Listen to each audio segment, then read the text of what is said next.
that, do you know? But other than that, I thought he was actually quite boring as a host. Do you know what I mean? But I thought Barrymore was always entertaining, wasn't he? Yeah. Do you know, He's like Basil Foley, isn't he is, yeah. Yes. Do you know, my dad's a decorator. He's a painter and decorator, and they use Barrymore as a term, right, for what you're doing in the house with Barrymore in it. And all it means is all white, all white, all white, all white. Just paint the whole house white so they can Barrymore it. That's class. That's great, isn't it? It's a great phrase, isn't it? Absolutely great. But yeah, because I don't think there's many good game show presenters at the moment. I would say Bradley Walsh is probably the only one that I enjoy. But I also don't watch a huge amount of game shows. I don't watch telly, so I struggled with that question because I don't know. I was wondering about Ant and Dec. Yeah, do they do host one game show? Yeah, don't they they? do that Millionaire, the one, that one. Yeah, I've always found watching Ant and Dec is amazing because Ant would say something and then Dec would just kind of repeat it, but just softer. We'd be like, "Welcome back to I'm a Celebrity, get me out of here." That's right, welcome back to I'm a Celebrity, get me out of here. That's just how they just repeat each other at all times. Do you know? That's absolutely true. I've never actually observed that. So there's a lot of observations in comedy, isn't there? There's a lot of observing what people do and how they do it. Yeah, completely. And it's also a little bit of a political commentary that you have to give as well. But I think the big important thing with being a comedian is you don't give people your political views. Yes. That's the big thing. Just political commentary on what's going on, absolutely fine. Yeah. But if you start posting stuff on social medias of going, "Hey, this is disgusting, you should do this," I don't care. That you people do not care what some comedian has to say about something. Yeah. It's not. I'm not running for office. Doesn't matter. Do you know what I mean? So it's all about. But my job is just to run a little bit of a political commentary, but make people laugh. That's what I'm supposed to do. That's my job. Mm-hmm. Love it. Love it. Mission accomplished. Lots of words, babe. Vote Yes, Halbert. Vote Halbert. gold star and 10 points to Gryffindor for your good efforts. Absolutely. Well, I just have had such a lovely, lovely night with you, and I really hope that our listeners have enjoyed you. And we've had lots of requests and shout outs, and I know. So I just wanted to say a big, massive thank you to you for taking your time to be with us tonight. My absolute pleasure. Absolute pleasure. Absolutely. So you've inspired, educated, and entertained us. That's all the features of a TED Talk. I think so. I'd love to do a TED Talk. So I should do one. So when you do your TED Talk, what's your walk on song going to be? Not that they actually have walk on, but come on, for your big walk on stage Chumbawamba effort. Tub Thumping. That's the one. I think so. Yeah. I get knocked down, but I give. And will you have a walk or a strut or something? Or are you just going to big strut. Oh, That's shoulders. What I'm gonna go for. Yeah, I can see it. A good arm swinging strut. Love That's what it. I'm going to go for. What would your TED Talk be? I think my TED Talk would be about. I think it would be about taking each day as it comes, living in the day. That's the big thing for me. And I actually think that having goals is great, but they're not the be all and end all. You know how when people say, "Oh, I feel a bit lost" and stuff like that. I think that's the best time as a creative. That's the best time when you're lost and you don't know what to do, because you kind of go, I wonder what I'll do. I'll sit down and do a bit of writing, and then I'll have a look on social media and post a bit on that. And a lot of people get disheartened by social media. Yeah. But think about this, right? Let's say you put a post out on social media and it gets 10, 15 likes, and you go, "Oh, that didn't do very well." But imagine standing in the middle of the street saying that post, and 10 to 15 random people walk up to you and go, "Love that." Yeah. That would blow your mind. Do you know what I mean? Such a good point. So you've got to isn't it? look at the perception of things. And also, when it comes to actually focusing on something, it's exhausting to do. So when people say, "Oh, I'm going to be a writer," that's what I'm going to do. Great, you follow your dream, you become a writer, brilliant. I'm going to write for 9 hours a day. That's insane. You can't do that. That's too much. Even if you said, "I'm going to write for an hour," that's still loads. Do you know? It is really, really difficult. I do the vast majority of my writing. I've always got a notebook on me. It's in my coat over there. So because I have to write it down. Yeah. I can't just put it in my phone. Can't do that. I have to. Something physically powerful write about it. that Yeah. act of putting pen to Has paper. to be pen to paper. You're right. Yeah. There is something magical about doing that rather than just tapping it in, because it'll never go in.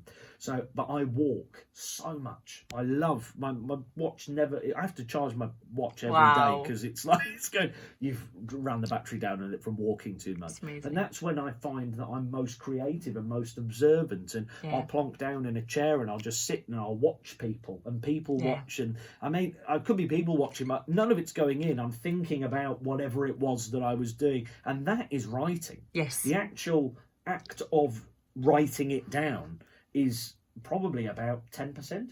I was going to say, because that's the end product, isn't it? Yeah. It's the thoughts that evolve. Yeah. And keeping space. Way before you actually write anything. Allowing space for your brain just to fight to get stuck and curious. It's exhausting. You could sit there and go, and when you look at the actual end product, I have a yellow legal pad that I write on the sole reason because I'm such a scatterbrain with things. If I write a joke, I write it on yellow paper. So then when you see stacks of papers, and I go, oh, I've got to sort through that. But if I see yellow, I can pull it out and I know they're jokes and they can go away. That's why I do it.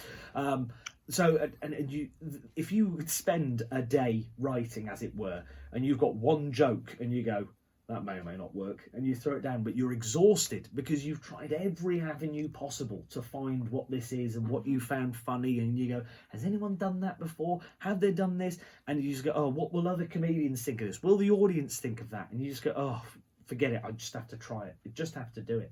And there are so many people I've spoken to that are other comedians that are concerned of what other comedians think of you when you post on social media. They think it's egotistical and stuff like that. But the truth of the matter is, I don't care about the opinions of people that I wouldn't ask the advice of.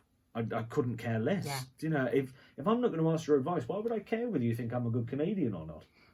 People are buying tickets and they're enjoying it and they're laughing. So that's the feedback I need. And actually, you know, there's a critic section, isn't there, out there? But we have to be careful where we're taking our feedback from. Yeah, because sometimes 100%. You just drop it on the floor and step over it. And 100%. I was with oddly on New Year's Day. I got a message from an old teacher that I went. I nearly said I went to school with. Of course I did. I went to school. He was teaching. I saw this post. Yeah, it was lovely.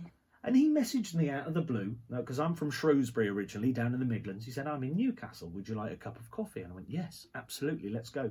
And I met with him and I spoke about, and we were talking, and it was that very thing that we said, that I said to him, I don't care about the opinions of people that I wouldn't ask the advice of. Yeah. And he said, do you know what? I've never thought of that.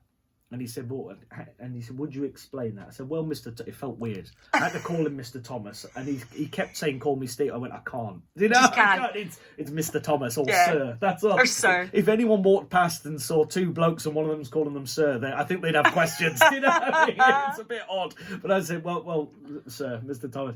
I said, if I wanted to be a teacher, I would ask your advice. And I would care whether you thought I was a good teacher or not, because I thought you were a great teacher. I said, however, whether you think I'm a good comedian or not is irrelevant to me, you know, because I've forgotten more about comedy than you know. You know? Whereas if I was going to be a teacher and I wanted his advice, that's when I would care whether he thought I was a good teacher or not. Good point. And because there are how many people in the world?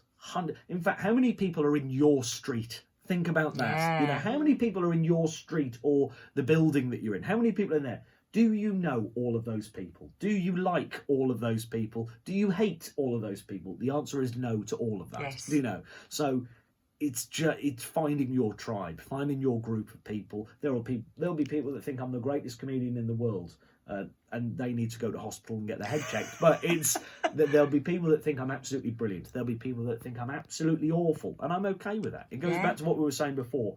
I'm okay with being okay. Mm-hmm. It's acceptance, isn't it? It's acceptance of who you are as a person. Yeah, 100%. I am who I am. Yeah, exactly. And you shouldn't change for anybody. Yeah. You absolutely should never change for anybody. Don't get me wrong. Maybe you should put your plates in the dishwasher if your partner asks. You should do that. There are certain changes like that. Yeah, you should. It drives my partner insane. I've got about 6 pairs of shoes at the front door. So can you please put some of these away? And I go, well, I might wear. He goes, you're going to wear 6 pairs of shoes a day, are you? Yeah, probably. You know, I get bored. I get distracted with things. You know, but so there are on the small scale. Yeah, change a few things, but. It's a compromise, isn't it, in a partnership, in a relationship? Mm-hmm. However, you should never. You'll be exhausted if you were trying to be someone else all the time. Yeah. Because you will never, I promise you now, you will never ever be the best copycat. And I appreciate that's coming from an impressionist. I appreciate that. You will never be the best copycat, but you will be the best version of you. And I think that's important. That is brilliant. Amazing, because I was going to ask what would be your biggest piece of advice, and I feel we've just had a section I would call Cal on creativity, the critics, and copycats, conflict management in relationships and shoes. Yeah, in shoes. Thank you. It's all about shoes. Thank you so much. We're going to have some music, so we're going to thank you for joining us tonight. Pleasure. And we'll have you back. I know we'll have you back, because we're going to have people begging for us to have you back on our show. Or I think Cal needs a show. That's what I was going to say. Cal needs a show. Even if it's just like a monthly one. Like, a one-off. Glenda, we will not tell Alright, him yet. And we'll work on it. We'll work on it. Shh.